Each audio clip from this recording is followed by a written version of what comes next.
เล่าวันแหมกันซาดาเบยยหารักอายุมากฤทา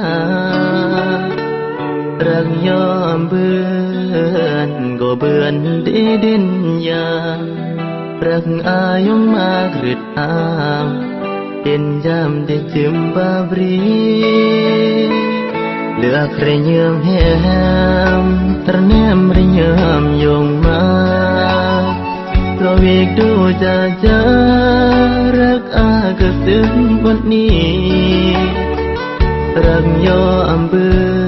อนจากยออาสาจูกี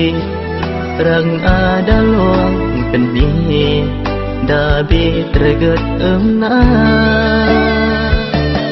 ตัดประเยืมคงเบื่อนดงน้ำหานดาทรมานต้องเสรีเยือมันว่ารักยอมเบื่อนก็เหมือนดงเหล่าอีนางตอบรักกับคนเมื่อบางมองวังกับเรียงไปตั้งเมื่อสกีเพื่อเตรียมลาจากยออันเบิบจึงรอกุนเลิกว่าตายกี่เทมยังซึ่งเอาบาร์อาเมื่อตายเมื่อแหมตันเมก้อยเบิบยอดแทมแหมต่างคนต่างเงา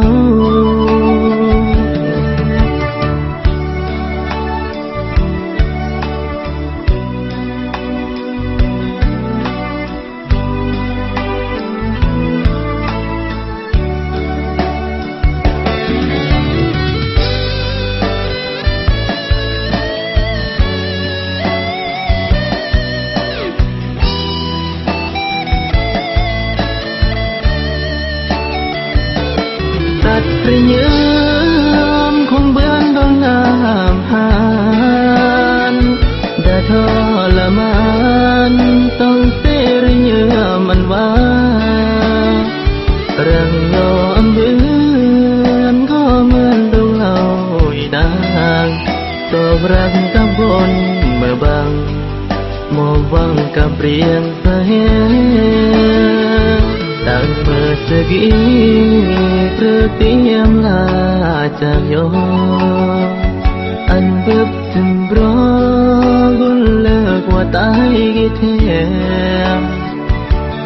ยังซึ่งเอาบาร์อาเมื่อตายเมื่อแหมตันเมก้อยเบิบยอดแทมแหมต่างคนต่างเงา